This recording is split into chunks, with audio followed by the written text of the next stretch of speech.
18 વર્ષથી મને એક સમસ્યા હતું. તે સમસ્યા એ છે કે રાતના મને ઊંઘ ના આવતું હતું. આંખ બંધ કરીને ઊંઘવાની કોશિશ કરું તો એકદમથી ડરી જતો હતો. ફરવા માટે સ્મશાન જતા રહેતા હતા, ત્યાં સૂઈ જતા હતા. રાત્રે જે ઊંઘતા તેમને ઉઠાવીને તેઓ વાત કરવા લાગતા હતા.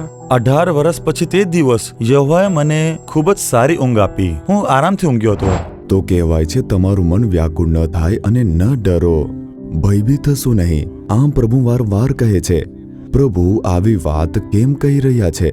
કેમ કે શેતાન પ્રભુની સંતાનને ડરાવીને પોતાના દુષ્ટ કાર્યોને પૂર્ણ કરે છે.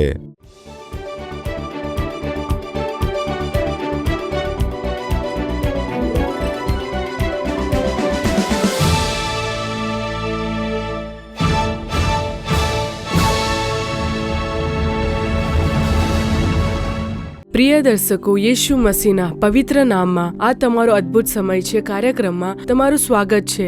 આ કાર્યક્રમ જોવાવાળા તમને થઈ શકે કે કોઈના કોઈ વાતથી છુટકારો જોઈએ છે એવી તમારા મનમાં અપેક્ષા હશે. બાઇબલમાં એક વચન આપ્યું છે, યાકૂબના વિરોધમાં તંત્ર મંત્ર ના હતું, નહીં કે ઇઝરાયલના વિરોધમાં ભવિષ્યવાણી. એટલે પરમેશ્વરના સંતાનના વિરોધમાં કોઈ પણ જાદુટોના અસર નથી કરતું એવું બાઇબલમાં સાફ લખ્યું છે. તો જે આપણે પરમેશ્વરના સંતાનો છીએ, આપણે જો આવી બાબતોનો સામનો કરવો પડે છે તો તેનું કારણ શું છે? આપણે આવી બાબતોનો કેમ સામનો કરવો પડે છે? આ વાતોથી છુટકારો પામવા માટે આપણે શું કરવું પડશે? અમલાસરીના રહેવાસી એક ભાઈ આશીર્વાદ, તેમને પોતાના જીવનમાં આ જ પ્રકારની એક સમસ્યા હતી. પરમેશ્વર તેમને કેવી રીતે મળ્યા, કેવી રીતે તેમને છુટકારો આપ્યો તે તેમને કહેશે. આવો આપણે સાંભળીએ. એના પછી આપણા ભાઈ મોહનસિંહ લાજરસ તમારા છુટકારા માટે વિશેષ રૂપમાં એક પ્રાર્થના કરશે. પ્રાર્થના સાથે સાક્ષી જુઓ, સુસમાચાર સાંભળો, નિરંતર પ્રાર્થના કરો. અવશ્ય પ્રભુ તમને છુટકારો આપશે, કેમ કે આ તમારો અદ્ભુત સમય છે.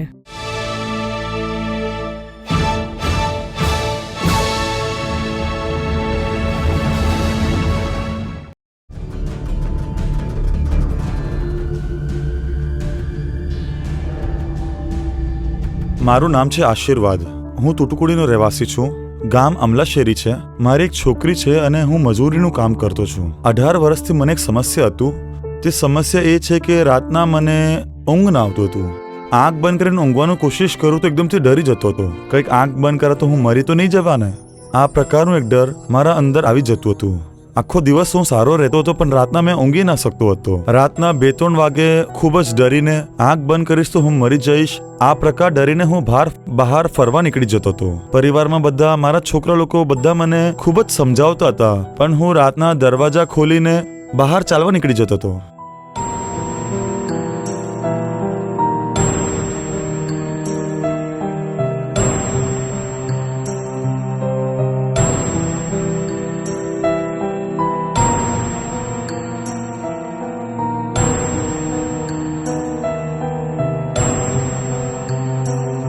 દરવાજામાં તાળું લગાવતા હતા તો પણ તેઓ કહેતા હતા કે દરવાજો ખોલો. જબરજસ્તી કરીને તેઓ બહાર જતા હતા. ફરવા માટે સ્મશાન જતા રહેતા હતા, ત્યાં સૂઈ જતા હતા. રાત્રે જે ઊંઘતા તેમને ઉઠાવીને તેઓ વાત કરવા લાગતા હતા. અને તે લોકો સવારે આવીને અમ લોકોને કહેતા કે આને તો કોઈ કામ નથી, અમને જગાવીને ખૂબ પરેશાન કરે છે, ખૂબ શિકાયત કરતા. ડોક્ટરને જઈને બતાવતા ત્યારે તે ઊંઘવા માટે મને ઊંઘની ગોળી આપી દેતા. ડોક્ટર તેમને ઊંઘની અડધી ગોળી ખાવા માટે કહેતા, પરંતુ તે પૂરી ખાઈ જતા હતા. અને તે ખાવા પછી પણ ઊંઘ ના આવતી. પછી 2 ગોળી ખાવા લાગ્યા. તેના પછી પણ રાત્રે ઊંઘ ના આવતી હતી. ના દિવસે સૂતા હતા ના રાત્રે. આ જ તેમની મોટી સમસ્યા હતી. રાતના ઊંઘ્યા વગર હું જ્યારે ડરથી ચાલતો હતો તો લોકો મને જોઈને કહેતા કે આ હું ગાંડા જેમ રાતના ચાલ્યા કરતો છે. મને લાગતું હતું કે જીવીને શું ફાયદા, એના કરતાં સારું મરી જાઉં. આ રીતે મારું માનસિક સ્થિતિ પણ એકદમ ખરાબ થઈ ગયું હતું. 18 વર્ષથી જ્યારે હું આ સમસ્યાથી પીડિત હતો ત્યારે મારા મિત્રએ મને કીધું કે લોકડાઉનમાં ટીવીમાં એક કાર્યક્રમ આવે છે નાલુ માવડીથી, કે આવો પ્રાર્થના કરીએ, જેમાં ભાઈ મોહન પ્રાર્થના કરે છે, તે તું જો, એમ મારા મિત્રે મને કહ્યું. પછી હું ઘરે જઈને મારા ટીવીમાં તે કાર્યક્રમ જોયું. અને જ્યારે હું તે કાર્યક્રમ જોઈ રહ્યો હતો, અને હું તે કાર્યક્રમ 2 અઠવાડિયા સુધી જોયું, અને 2 અઠવાડિયા પછી જ્યારે તે જોયું, શનિવારના દિવસે ભાઈએ કહ્યું કે જેને પણ ચંગાઈ જોઈએ છે તો પૂર્ણ વિશ્વાસ સાથે પોતાના માથે હાથ મૂકીને તમે પોતા માટે પોતેથી પ્રાર્થના કરો. જ્યારે હું પોતા માટે હાથ મૂકીને પ્રાર્થના કરતો તો એવું લાગ્યું કે મને કોઈ સ્પર્શ કર્યું છે. મને લાગ્યું પત્નીનો સ્પર્શ હશે, પણ તે પત્નીનું સ્પર્શ નહીં, ઈસુ પિતાનું સ્પર્શ હતું. ઈશુના સ્પર્શથી જ એકદમથી મારા કાનમાં ધુવા અને સીટીનો અવાજ સંભળાવા લાગ્યું, એકદમ જોરથી. અને તે જ દિવસથી મારો જે ડર હતો તે દૂર થયું. 18 વર્ષ પછી તે દિવસ યહોવાએ મને ખૂબ જ સારી ઊંઘ આપી. હું આરામથી ઊંઘ્યો હતો. ત્યારથી લઈને આજ સુધી મારા મનમાં કોઈ ડર નથી. હું આજે ખૂબ જ સારો અને એકદમ સ્વસ્થ છું. આંખ બંધ કરવાથી જે ડર હતું કે મેં મરી જવા તે એકદમથી દૂર થઈ ગયું. એટલું જ નહીં, ત્યારથી લઈને આજ સુધી હું ખૂબ જ સ્વસ્થ છું અને હું સારી રીતના ઊંઘું છું. 18 વર્ષની જે સમસ્યાથી પ્રભુ મને છુટકારા આપ્યો એના માટે પ્રભુને કરોડો કરોડો ધન્યવાદ.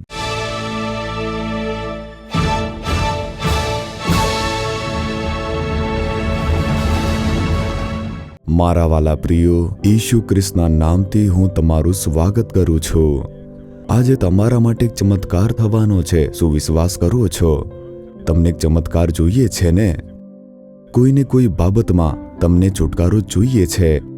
તમને પોતાના વશમાં કરીને દુષ્ટ આત્મા તમને ડરાવતી હશે, પરેશાન કરે છે. ઘરની અંદર, નોકરીમાં, વ્યવસાયમાં, સેવાની અંદર એક ડર. રાત્રે સૂઈ શકતા નથી. ડરાવાવાળા સ્વપ્નો આવે છે.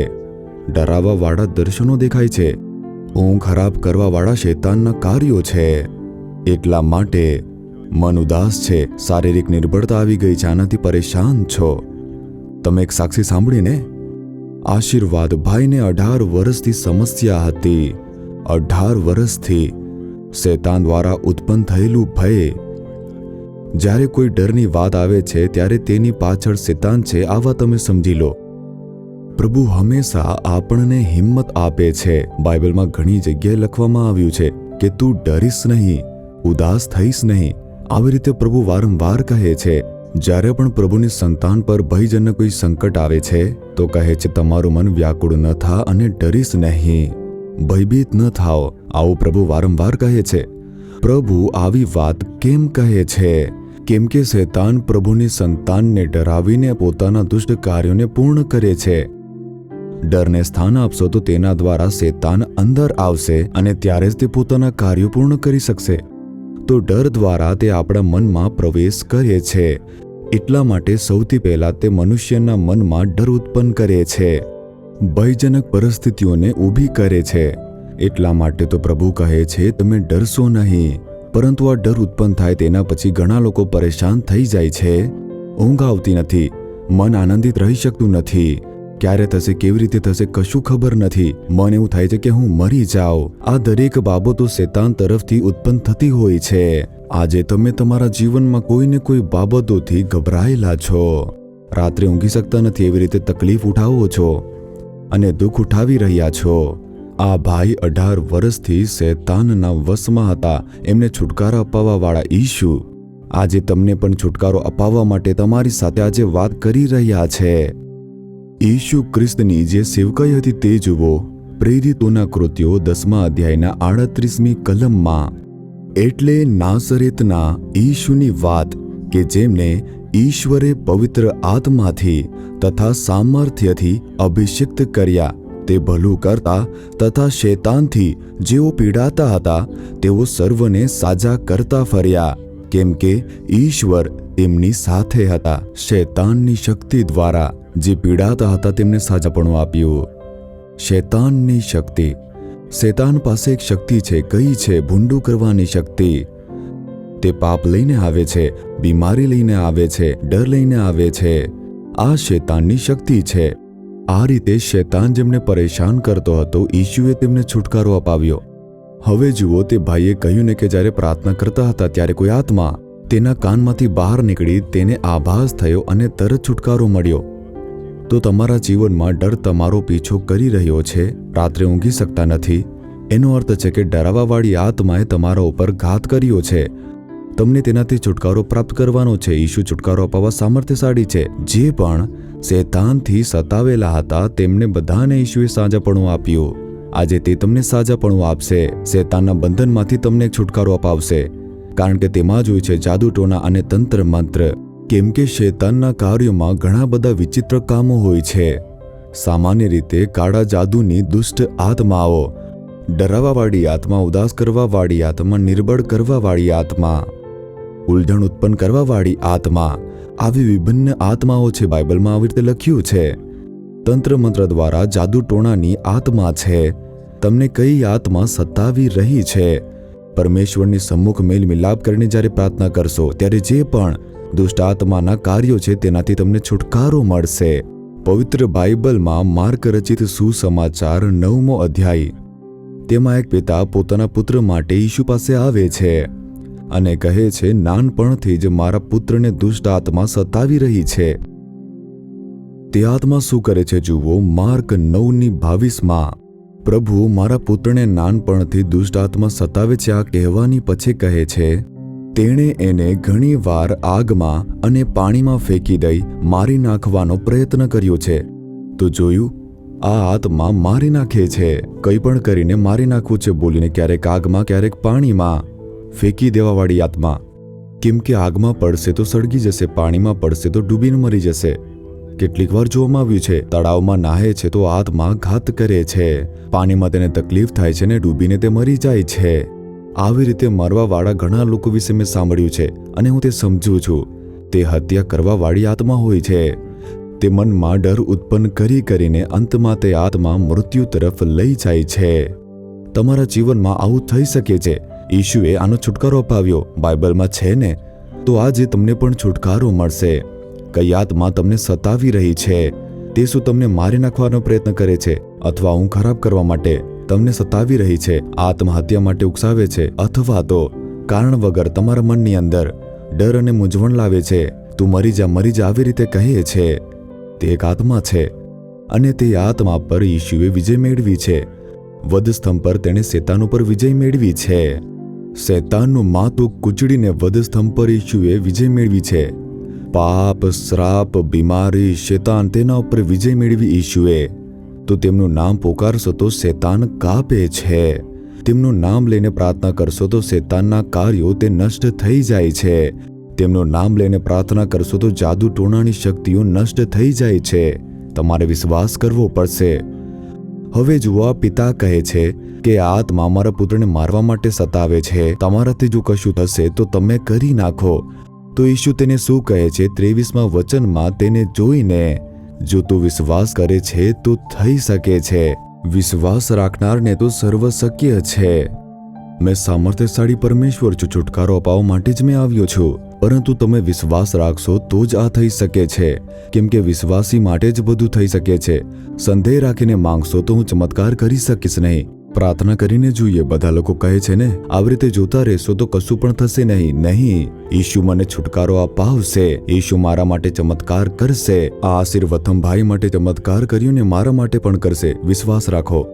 તમે વિશ્વાસ રાખશો તો તરત છુટકારો પ્રાપ્ત કરશો. કેવા પ્રકારનો વિશ્વાસ? કેમ કે શેતાનથી પણ મોટા ઈશુ છે જે આપણા મનમાં રહે છે. તે વિશ્વાસ રાખો. કેમ કે શેતાનના દરેક કાર્યોને ઈશુએ વધસ્તંભ પર નષ્ટ કર્યું છે. તે વિશ્વાસ કરો. ઈશુનું નામ લેતા જ શેતાનની શક્તિ તે નષ્ટ થઈ જાય છે. આવો વિશ્વાસ રાખો. આ વિશ્વાસની સાથે આજે જ્યારે પ્રાર્થના કરશો ત્યારે તમારા પરિવારના વિરુદ્ધમાં જે છે તંત્ર મંત્ર, શેતાનના કાર્યો બધું જ નષ્ટ થઈ જશે. તમને ડરાવીને તમારી ઊંઘ કરવાવાળી દુષ્ટ આત્માઓ દરેક નષ્ટ થઈ જશે. આજથી જ તમે એક બદલાવ જોશો. શું વિશ્વાસ કરો છો? તમે વિશ્વાસ કરશો તો આ ચમત્કાર જોઈ શકશો. કેમ કે શેતાનના કામોને નષ્ટ કરવા માટે પરમેશ્વરના પુત્ર ઈશુ તે પ્રગટ થયા છે. આપણે તે બાઇબલમાં જોઈએ છીએ. શેતાનને નષ્ટ કરવા માટે વધસ્તંભ પર પોતાનું બલિદાન આપ્યું. તેમણે વધસ્તંભ પર વિજય મેળવી છે. તમે વિશ્વાસ રાખીને પ્રાર્થના કરશો તો આજે જ તમને છુટકારો મળશે. ખરેખર આજથી જ તમને એક સારી ઊંઘ આવવા લાગશે. કોઈ પણ રીતે ડિસ્ટર્બન્સ થશે નહીં. પરંતુ મેલમિલાપ કરવું પડશે. શેતાનની કોઈ પણ વસ્તુ તમારી પાસે હશે તો છુટકારો પ્રાપ્ત થશે નહીં. એટલા માટે શેતાનને અને શેતાનની કોઈ પણ વસ્તુને તમે સ્થાન આપશો નહીં. શેતાનથી જોડાયેલી કોઈ પણ વસ્તુ તમારા ઘરમાં રાખશો નહીં. જાદુ ટોણા કરવા માટે તેના ઉપયોગમાં લેવામાં આવતી વસ્તુઓ, દોરી, અંગૂઠીઓ, તાવીઝ કંઈ પણ રાખવું જોઈએ નહીં. બધું બહાર રાખીને સળગાવી દો. તેના પછી જ તમને છુટકારો મળશે. ઘરમાં શેતાનની વસ્તુ રાખીને બીજા તરફ હું વિશ્વાસ કરું છું આવી રીતે કહેશો તો ચમત્કાર થશે નહીં. તે બધી વસ્તુ કાઢી નાખો. શેતાનથી જોડાયેલી કોઈ પણ વસ્તુ ઘરમાં રાખશો નહીં. પૈસા લઈને ખરીદ્યું હશે તો પણ આ શેતાનનું કામ છે તે જાણી લો. કેમ કે ઈશ્વરનું કામ મફતમાં થાય છે, છુટકારો મફતમાં, સાજાપણું મફતમાં. પ્રભુ, આના પર મને વિશ્વાસ નથી, મને તમારા સામર્થ્ય પર વિશ્વાસ છે. પ્રભુ, હવેથી ઈશુ જે મારા માટે વધસ્તંભ પર મર્યા તેના પર વિશ્વાસ રાખશો, આમ કહીને જુઓ તો ચમત્કાર થશે. શું પ્રાર્થના કરશો? પ્રાર્થના માટે ઘૂંટણીઓ ઊભા થઈ જાઓ, પોતાના હૃદય પર હાથ મૂકો. ડરાવાવાળી આત્મા હમણાં નીકળશે, ઉલઝણની આત્મા દૂર થશે, મૃત્યુની આત્મા દૂર થશે. હવેથી તમે એક સારી ઊંઘ મેળવશો. તમારા ઘરના વિરુદ્ધમાં જે પણ જાદુ ટોણા તંત્ર મંત્ર છે તે બધું આજે દૂર થશે. તેના માટે હું પ્રાર્થના કરીશ. ઘૂંટણીઓ ઊભા થઈ જાઓ. બધા પોતાના હૃદય પર હાથ રાખીને કહો, હે ઈશુ, તમારી સ્તુતિ થાવ. ઈશુનું નામ બોલો. ઈશુ, તમારી સ્તુતિ થાવ. શેતાન ઉપર વિજય મેળવવાવાળા સ્તુતિ થાવ. શેતાનની શક્તિને નષ્ટ કરવા માટે સ્તુતિ થાવ. વધસ્તંભ પર તમે વિજય મેળવી, તમારી સ્તુતિ થાવ. વધસ્તંભ પર તમારું લોહી વહાવ્યું, તેનાથી શેતાનની શક્તિ નષ્ટ થઈ, તે માટે તમારી સ્તુતિ થાવ. આજે આ જ સમય, હમણાં જ તમારા સંતાન સાથે મળીને હું પ્રાર્થના કરી રહ્યો છું. ડર લાવવાવાળી આત્મા તેમનામાંથી નીકળી જાય ઈસુ ખ્રિસ્તના નામથી. ઊંઘ છીનવાવાળી આત્મા, ઊંઘ ખરાબ કરવાવાળી આત્મા જે સતાવે છે તે દુષ્ટ આત્માને હું ઠપકો આપું છું ઈસુના નામથી. નીકળી જાય ઈસુના નામથી. તંત્ર મંત્ર જાદુ ટોણા બધું સળગીને ભસ્મ થઈ જાય ઈશુના નામથી. શૈતાનનું દરેક તંત્ર સળગીને નાશ થઈ જાય ઈસુ ખ્રિસ્તના નામથી. તાવીજ સળગીને નષ્ટ થઈ જાય ઈશુના નામથી. તંત્ર મંત્ર જાદુ ટોણાના કાર્યો, બધા જ કાર્યો નષ્ટ થઈ જાય. આજે જ આ પરિવારને સંપૂર્ણ છુટકારો મળી જાય પ્રભુ. બીમારી લાવવાવાળી આત્મા, ડર લાવવાવાળી આત્મા, રૂકાવટોની આત્મા, આશીર્વાદ રોકવાવાળી આત્મા, શાંતિ ભંગ કરવાવાળી આત્માઓને હું ઠપકો આપું છું ઈશુના નામથી. આ પરિવારમાં છોડીને નીકળી જાય ઈશુના નામથી. આ સમયે તમારું સામર્થ્ય દરેકને સ્પર્શ કરે, સાજાપણું મળે, છુટકારો પ્રાપ્ત થાય, ડર દૂર થઈ જાય, આત્મહત્યાનો વિચાર તે ઈશુના નામથી બદલાઈ જાય. આજથી જ આ પુત્રના, આ પુત્રીના મનમાં, તેમના પરિવારમાં એક બદલાવ ઉત્પન્ન થાય. તમારું સામર્થ્ય ઉતરવા માટે ધન્યવાદ. ઈશુનું લહુ આ સંતાનો ઉપર હું લગાવું છું. હું ઈશુનું લહુ તેમના ઘરોના આંગણામાં લગાવું છું. આજથી જ એક પરિપૂર્ણ છુટકારો અને બદલાવ તેમનામાં ઉત્પન્ન થાય. છુટકારો અપાવ્યો તે માટે સ્તુતિ થાવ. શૈતાનના કાર્યો નષ્ટ કરવા માટે સ્તુતિ થાવ. ચમત્કાર કર્યો તે માટે સ્તુતિ થાવ. ડર લાવવાવાળી આત્મા નીકળી ગઈ તે માટે સ્તુતિ થાવ. તંત્ર મંત્ર જાદુ ટોણા સળગીને રાખ થઈ ગયા છે તે માટે સ્તુતિ થાવ, સ્તુતિ થાવ, સ્તુતિ થાવ. ઈસુ ખ્રિસ્તના નામથી પ્રાર્થના કરીએ છીએ પિતા. Amen, amen. મારા વાલા પ્રિયો, પ્રભુએ છુટકારો પાવી દીધો છે. આજથી જ તમે બદલાવ જોશો, પરંતુ તમારે રાહ જોવી પડશે તમારી છુટકારાની. તેના માટે શું કરો? દરરોજ તમે ઘરમાં બાઇબલ વાંચો, પ્રાર્થના કરો, સપરિવાર ગીતો ગાઈને સ્તુતિ કરો. અવશ્ય પ્રાર્થના કરો. રાત્રે ઊંઘવા પહેલા સારી રીતે બાઇબલ વાંચો, સારી રીતે સ્તુતિ કરીને બાઇબલ વાંચો. આજથી જ તમે એક અદ્ભુત ચમત્કાર જોશો, એક અદ્ભુત બદલાવ તમે જોવાના છો. યહોવાના આશીર્વાદ તમારા ઉપર બની રહે. તમે જે છુટકારો, ભલાઈ, ચમત્કાર પ્રાપ્ત કરો તે અમને જણાવો. અમે પણ પ્રભુની સ્તુતિ કરીશું. યહોવાના આશીર્વાદ તમારા પર સદા બની રહે. Amen. For further details and prayer support, contact Jesus Redeems Ministries, Nallumavadi, Tuticorin District, 628211. Our phone number 04435454545. Email info@jesusredeems.org. Our website www.jesusredeems.com. God bless you.